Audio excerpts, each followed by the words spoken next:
Welcome to the Old Soul, New Soul Astrology podcast. Thomas Miller along with Robert Glasscock. Robert, are you familiar with a lady by the name of Kathy Rose? Yes, I think she teaches at Kepler College, among other things. She does. And she did a recent midpoints lecture there that's on their free YouTube channel, and it's available. It was done in earlier 2023. Did a phenomenal job in there. But Kathy did something that is kind of like what you and I are doing here. She and her husband, who happened to be in the television business like I was, kind of like you were, but he was in production, they captured a whole set of material with Noel Tyl. And it has preserved his legacy because, of course, now he transitioned in 2019. But one of the things that Noel Tyl put on the map, famous astrologer, wrote, I think, 30 books. If you've not heard his name, you should become familiar with it. His last name is Tyl. But one of the things that he put on the map is solar arc astrology. And I know it's something that you picked up on and have taken into your realm and even amplified and use it a lot. It's something you taught me in a way that, in fact, the first way I ever found out about you was from the solar arc course that you did at Kepler. And I thought, oh, this guy's a good teacher. Wow. I want to hear more from this one. And that's how I found your courses and your practicums and everything else. But solar arc astrology is absolutely amazing. And I realized that we really hadn't done it justice around here. So I thought maybe we would just take a pause. We've done over 160 episodes. Let's just talk about some of the fundamentals of solar arcs so that people can start looking at it in their own charts. I would love to, and I'm very privileged to have known Noel Tyl. And he was my introduction to solar arcs as well. I forget when he published his first book, but I had read an article by him on solar arcs before that book was published, maybe a couple of years before, because I've looked up the publication date for it, the book publishing, and I realized I knew about solar arcs before that. And I know that I learned it from him through his writings. The thing that I love about solar arcs, just to explain to you what they are very simplistically, they are basically the arc between your progressed sun and your birth sun. And they move solar arcs roughly at 1 degree per year. So they're very easy to calculate. Now, in fact, because of the Earth's axial tilt in relation to its orbit around the sun, the sun's apparent motion can vary slightly from a perfect 1 degree per day, depending on what sign it was in at birth. In fact, the sun's average daily motion is 59 minutes, 8.33 seconds, but that's close enough to 1 degree per day. So you can calculate the solar arcs simply by adding 1 degree for how many ever years old you are, adding that to all of the planets and points in the birth chart. And then you get a solar arc chart, which you can compare where those planets are today by solar arc and what sorts of aspects they're making to your natal chart. Something that really disturbs me today is that many people are unaware of converse solar arcs. Now, a lot of people are aware of forward and converse progressions, but it's amazing to me how few astrologers have ever even heard of converse solar arcs. All they are is the difference between your natal sun and your converse progressed sun. In other words, going backwards 1 degree per day. My astrology program offers you the option of calculating both. So it's very easy for me. But back in the day, man, it took forever to do this work before we had computers. But today, all you do is tick the boxes off and boom, suddenly you have now a tri-wheel with your natal chart in the middle, your solar arcs around that, and the converse solar arcs around that. And you can instantly print out a listing of solar and converse solar arcs and study them. The thing about these solar arcs is you have never had them before and you will never have them again. Solar arcs are once in a lifetime aspects, and they're in effect for about a year, about 6 months on either side of being exact. And what you want to do is study the 2 or sometimes more solar arc planets involved and the nature of their solar arc aspects to your birth planets. You also want to study the houses that these solar arc planets are in, because they move roughly 1 degree for a year. They move into different houses. And you also want to study the houses that they rule in the natal horoscope as well, because those planets always carry with them the meanings of the houses that they ruled in the birth chart. Then you also want to pay attention to the solar arc and converse solar arc decanates and dwads. And for those of you who are not familiar with those terms, each sign can be divided into 3 10-degree segments called decanates. And each 10 degrees of a sign are subruled by another sign and planet in the same element. For example, the first 10 degrees of Aries are ruled by the sign itself. This is true for all signs. First 10 degrees of Aries ruled by Aries and Mars. The second 10 degrees of Aries, from 10 to 20 degrees, is ruled by the next fire sign, like Aries, the next sign of the same element around the zodiac. That's Leo. So planets in the second decanate of Aries will be between 10 and 20 degrees Aries, and they will be subruled by Leo and the Sun. The third decanate of Aries is ruled by the next fire sign in the zodiac. That's Sagittarius. So from 20 to 30 degrees, or 29, 59 minutes, Aries, the last third of the sign of Aries, is subruled by Sagittarius and Jupiter. And you will then, if your sun by solar arc has progressed into, say, the third decanate of Aries, it is subruled by Jupiter and Sagittarius, and you want to look in the birth chart to see what house has Sagittarius on its cusp, because those house matters will also be incorporated into this third decanate Aries sun. The same with the dwads. I'm not going to go through these, but they're 2.5 degree divisions of each sign. So you want to consider those too.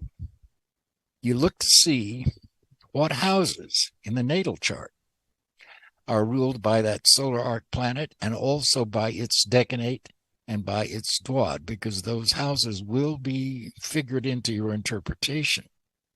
The solar arc and converse solar arc sun basically show what you are meant to be conscious of during the time that the sun occupies those degrees. The subrulers of those decanates and dwads will point to other houses to pay attention to, while they are highlighted by, quote, the light of the sun in this particular degree. And here's something else that's fascinating. Everybody, roughly at the age of 60, has the following phenomenon. At age 60, every natal planet and point forms a sextile with its birth position. Happens once in your lifetime at age 60, right around there. What this indicates is a year, age 60, where every planet and point, the ascendant and the midheaven included, is in harmony, a sextile harmony, with its birth position.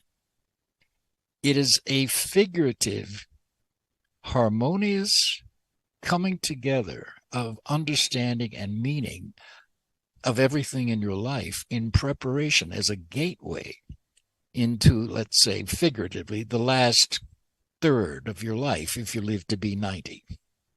But this age 60, with this unique, harmonious sextile between all of the planets and points in your birth chart, symbolizes an age where you can become whole again, holistic again, and also WHOLE, whole again, going into the final phase of your life. And it's a fascinating year to study. So that, in a nutshell, is the value of solar arcs. And certainly Noel Teal was the first one to popularize these, but they very often do correspond to significant events in the life. And they're not like transits. They're in effect for 1 year and 1 year only. They never repeat. So I find incredible value in using them. And then in conjunction with transits, you've got two techniques there that can really help you. I don't want to say pinpoint, because I don't like to make astrology sound like it's a fatalistic science in the sense that, oh, this is going to happen to you and then that is going to happen to you. But it certainly brings your consciousness to a level of awareness of what can be happening in your life. And once it's consciously aware, then you have the power to either accept it or do something else about it if it's something that is stressful or negative. And stress aspects are meant to motivate us. Nobody really changes anything unless they're frustrated. So squares and oppositions are not necessarily negative at all. They can seem to be. It's difficult if you are in love and married to be facing challenges that lead to a divorce. But in fact, the divorce may be necessary for both of you to continue growing healthfully, you see. So I'm never afraid of stress aspects, and especially not because astrology helps you become conscious of them. So you can look at them objectively and see, all right, here's what I need to do about this area of my life. And there's really no better way, in my experience, than using solar and converse solar arcs. Which would you say is stronger, a solar arc aspect or a transit aspect, particularly with an outer planet? Well, I think they're different in the sense that transiting because when you say which one is stronger, a transit of Saturn is as strong as anything. A transit of Uranus, Neptune, and Pluto, the outer planets, they're as strong as anything. But bear in mind that transits are happening to you from outside of you. They are planets, they have no relationship to your birth chart. Solar arcs are the evolution of your birth chart. They are inner states, if you follow me. So your natal charts are who you are when you are born. This is what you're born with. And you can look, for example, I have my birth sun at 8 degrees, 20 minutes Libra.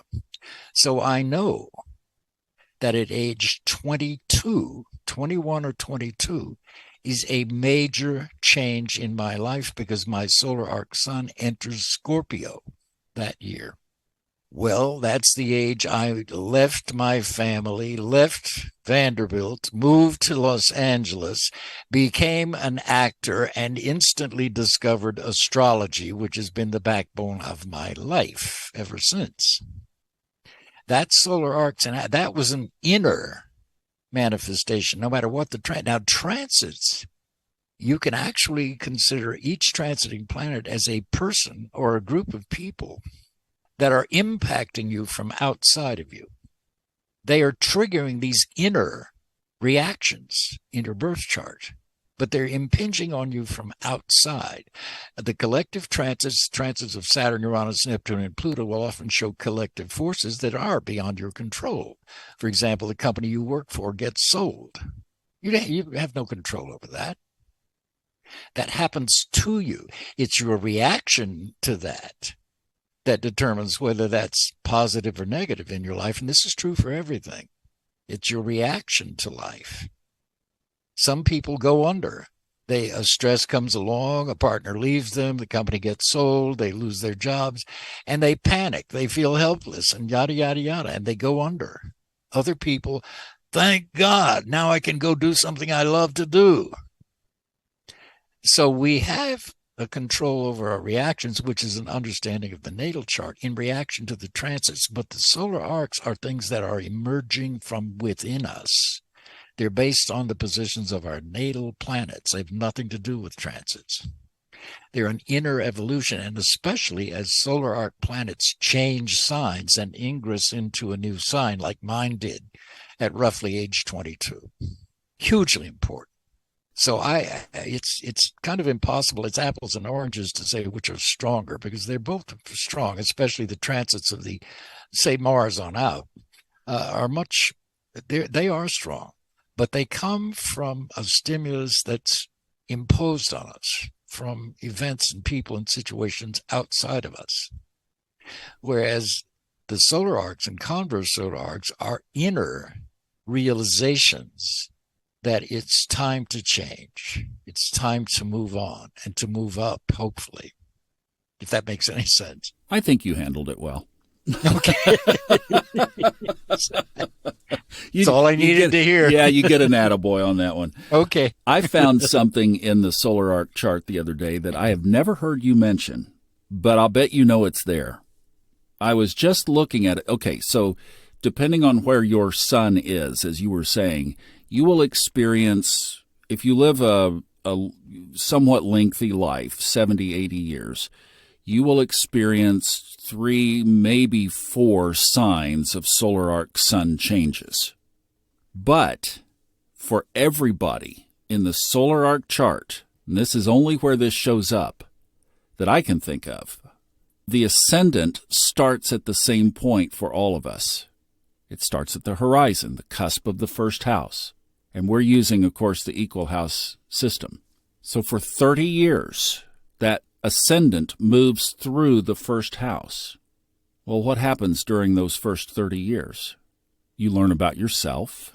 You learn your characteristics, your traits, what you're good at. You might develop a proficiency that turns into a skill, then that turns into a way to make an income, and all of that training happens generally in those first 30 years.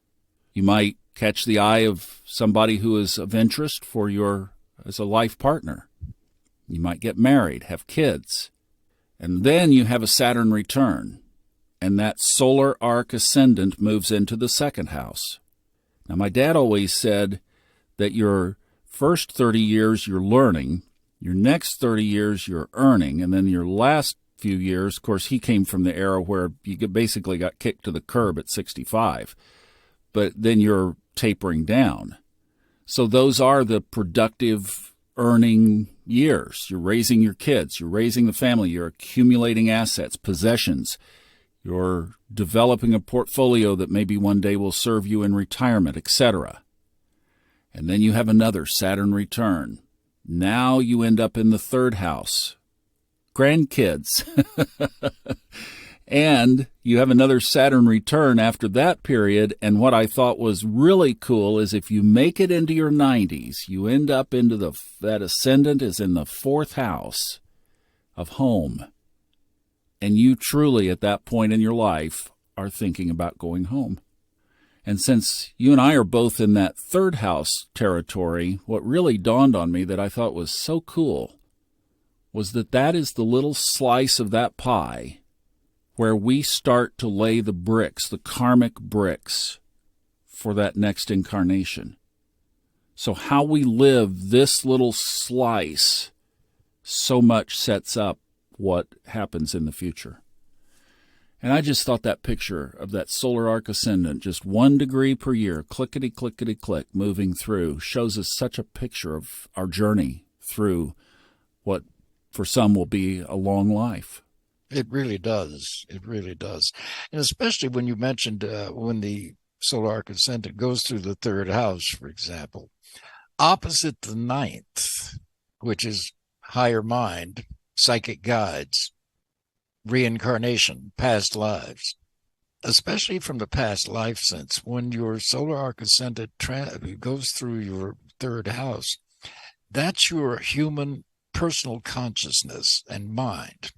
It's opposite the larger mind, the collective mind, the mind that encompasses past lives, for example, and higher selves and psychic guides and all of that, which presupposes it's a third, ninth relationship, which is like a marriage of a sense. So in that last third of your life, you have the chance, if you're aware of it, to marry all of your past, including past lives.